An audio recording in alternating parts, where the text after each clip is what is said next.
میں کبھی مایوسی کا شکار نہیں ہوا بدترین حالات میں بھی. کیوں؟ اللہ کے وعدے پر یقین ہے.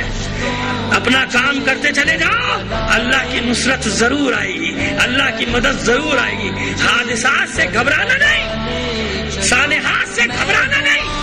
اگر پہلے گھبرا جاتے تھے تو اب نہ گھبرانا.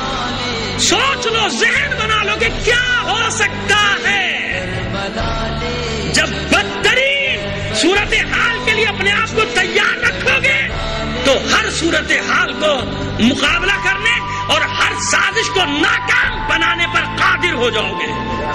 پہلے سوچ لو کہ ہاں کیا ہو سکتا ہے, کیا ہوگا. مار دیا جاؤں گا, قتل کر دیا جاؤں گا, لوٹ لیا جاؤں گا, میرا گھر جلا دیا جائے گا, اور کیا ہوگا, اور کیا ہوگا. اس سے زیادہ کچھ ہو سکتا ہے. ویسے نہیں ہوتا, ویسے کیا کچھ نہیں ہوتا دنیا میں. اگر حسین کے نام پہ ہو جائے تو انصاف سے بتاؤ. یہ جملے وہ ہیں جتنی بار تکرار کروں تو میں انصاف سے بتاؤ, یہ جو کچھ تمہارے پاس ہے دین دنیا دونوں, یہ سب حسین کا دیا ہوا ہے کہ نہیں؟ یا تو جھوٹ ہے کہ ہم کہتے ہیں سب مولا کا صدقہ ہے, یا پھر سچ ہے. سچ ہے نا. میری اولاد, میرا مال, میری جان, میری ماں نے منتیں مانی ہیں نا میرے لیے جب میں آیا ہوں نا. میرے باپ نے دعائیں مانگی ہے تو میں آیا ہوں. میری بہنوں نے میری سلامتی کی دعائیں کی ہیں تو میں سلامت رہا ہوں نا. کس سے دعا کی ہے, کس کو وسیلہ بنایا ہے؟ کبھی حسین کو, کبھی حسین کے بچوں کو.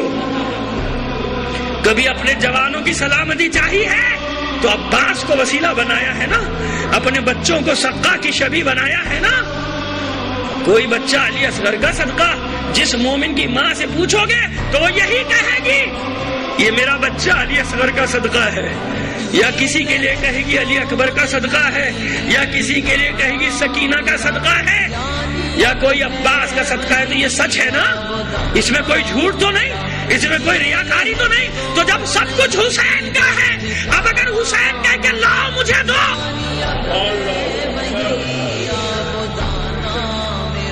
یہی تو مجھ پر الزام ہے نا کہ میں جذبات میں بہہ جاتا ہوں. لیکن جب کوئی یہ الزام مجھ پر لگاتا ہے تو میں دعا کرتا ہوں, بار الہا تو مجھے ایسا ہی نوجوان اور ایسا ہی جذباتی رکھنا.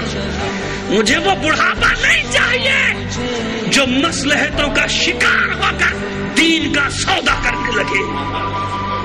نہیں, میں تو اپنے لیے بھی یہی دعا کرتا ہوں, بار الہا مجھے ایسا ہی رکھنا. مجھے وہ بڑھاپا نہیں چاہیے. اگر لوگ اس کو بچپنے کی باتیں کہتے ہیں تو پروردگار مجھے ہمیشہ ایسا ہی بچہ رکھنا. مجھے وہ بڑھاپا, وہ شعور, وہ نہیں چاہیے جو مجھ سے میرے یہ جذبات چھین لے. سب حسین کا ہے کہ نہیں؟ اب اگر حسین مانگے تو میں کیا کروں؟ خیانت کروں؟ نہ دوں؟ کو مولا اتنی مشکل سے لیا تھا دے دوں واپس؟ نہیں, امانت ہے حسین کی. ارے کسی کو نہیں دینا, سب سے بچا کر رکھا تھا اپنے بچوں کو, سب کی سلامتی کی دعائیں کی تھی, مولا سے دعا کی تھی, مولا کو وسیلہ بنایا تھا میرے بچوں کی حفاظت کرنا. لیکن یہ یاد رکھو, جب مولا طلب کرے پھر روکنا نہیں ہے. اور مولا کیسے مانگے گا؟ جب عزاداری مانگے گی, جب عزا خانہ مانگے گا, جب عزادار مانگیں گے, یعنی جب ان کے تحفظ کی بات آ جائے. کوئی ماں اپنے بچے کو نہ روکنا, کوئی بہن اپنے بھائی کو نہ روکنا, کوئی بیوی اپنے سہاگ کو نہ روکے, کوئی باپ اپنے بیٹے کو نہ روکے. کیوں؟ کوفیوں اور کربلائیوں میں یہی فرق ہے. یاد رکھنا, کوفیوں اور کربلائیوں کا فرق یاد رکھنا. کوفی کون؟ کہ جن ماؤں نے اپنے بیٹوں کو بھی روکا, بھائیوں کو بھی روکا, باپ کو بھی روکا, بیٹوں نے, بیٹیوں نے اور بہنوں نے بھائیوں کو روکا. اور کربلائی کون؟ ماں اس بات پر ناراض تھی کہ اب تک زندہ. کربلا کی ماں نے کیا کہا؟ شب عاشور ہر ماں اپنے بچے کو کہہ رہی ہے پہلے تو جانا. ارے حسین ہی کا تو دیا ہوا ہے, حسین ہی کے صدقے میں تو ملا ہے, حسین ہی پر قربان ہونے سے روک لیا جائے. اچھا یہ بتاؤ کہ اپنے بچوں سے تم زیادہ محبت کرتے ہو یا تمہارے بچوں سے حسین زیادہ محبت کرتا ہے؟ انصاف سے بتاؤ. یہ آخری مجلس ہے نا، پیغام کے خلاصے کرنا چاہتا ہوں. اگرچہ کہ موضوع کہیں گیا کل، لیکن مجھے کوئی بات نہیں، موضوع کی پرواہ نہیں. یہ بات زیادہ ضروری ہے آپ تک پہنچانا.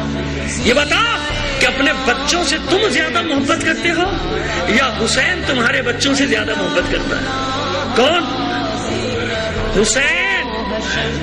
حسین تم سے زیادہ تمہارے بچوں سے محبت کرتا ہے. اپنی ماں بہنوں سے سوال کرتا ہوں، تم اپنے بچوں سے زیادہ محبت کرتی ہو یا تمہارے بچوں سے مادر حسین زیادہ محبت کرتی ہو؟ جتنی تم محبت کرتی ہو نا اپنے بچوں سے، مادر حسین تمہارے بچوں سے اس سے 1000 گنا زیادہ محبت کرتی ہے. تمہارے بچوں سے وہ زیادہ چاہتے ہیں، وہ تم سے بھی محبت کرتے ہیں، تمہارے بچوں سے بھی محبت کرتے ہیں. تو پھر یہ بتاؤ کہ تمہارے پاس زیادہ اچھی حالت میں رہے گا تمہارا بچہ یا حسین کے پاس؟ عقیدے کی باتیں کر رہا ہوں. لوگ بہت عقیدے کی باتیں کرتے ہیں لیکن کبھی ایسی نہ سنی ہوں گی تم نے عقیدے کی باتیں. آج یہ عقیدے کی بات بھی تو سن کے جاؤ. بہت عقیدے کے نام پہ لوگوں نے جھگڑے کرائے ہیں، عقائد کے نام پہ افتراق انتشار ڈالا ہے. آج یہ بھی عقیدے کی باتیں سنتے چلے جاؤ کہ عقیدہ کیا ہوتا ہے. بتاؤ تمہارے بچے تم زیادہ اچھی طرح سے رکھ سکتے ہو یا حسین؟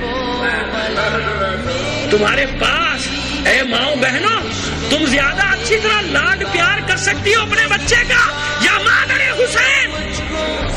تو جب حسین کے نام پر تمہارا بچہ جائے گا تو حسین کے پاس جائے گا. اس لیے قرآن نے کہا کہ گمان بھی نہ کرنا کہ یہ قتل کر دیے گئے، یہ زندہ ہیں اور اللہ کی بارگاہ میں رزق پاتے ہیں.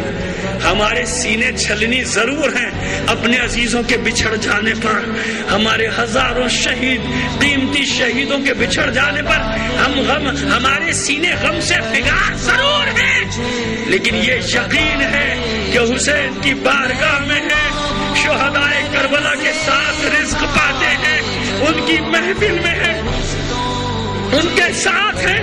تو پھر جب حسین طلب کرے تو روکنا نہیں، روکنا نہیں. کیوں؟ اسی میں ملت کی بقا ہے، اسی میں سرخرو ہے، اسی میں تشیع آج تک سرخرو رہا ہے. قربانیوں کا مکتب ہے، یہ ہمارا فخر ہے، ہمارا افتخار ہے. ہم نے قربانیاں دے دے کر دین کو یہاں تک پہنچایا ہے، مکتب کو یہاں تک پہنچا ہے. عزاداروں کسی خوش فہمی میں رکھنا نہیں چاہتا. آخری جملے اور پھر اس کے بعد مصائب پر آنا چاہتا ہوں. آپ کو کسی خوش فہمی میں نہیں رکھنا چاہتا. حالات اور خراب ہو سکتے ہیں لیکن یاد رکھو اگر تم متحد رہو گے تو تمہیں حالات کبھی خراب نہیں نظر آئیں گے، بلکہ تمہیں یہ یقین رہے گا کہ یہ سب کچھ اس لیے ہے کہ میرا امتحان لیا جا رہا ہے کہ میں اپنے امام زمانہ کے لشکر کے سپاہی بننے کے قابل ہوں. قدموں کو چوموں گا میں، فرش سے عرش کو آج چھو لوں گا میں، اپنے مولا کے قدموں کو چوموں گا میں، فرش سے عرش کو آج چھو لوں گا میں.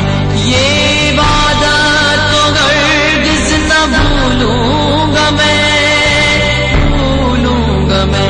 تم کو اللہ کا واسطہ لے چلو، اے فرشتوں مجھے کربلا لے چلو.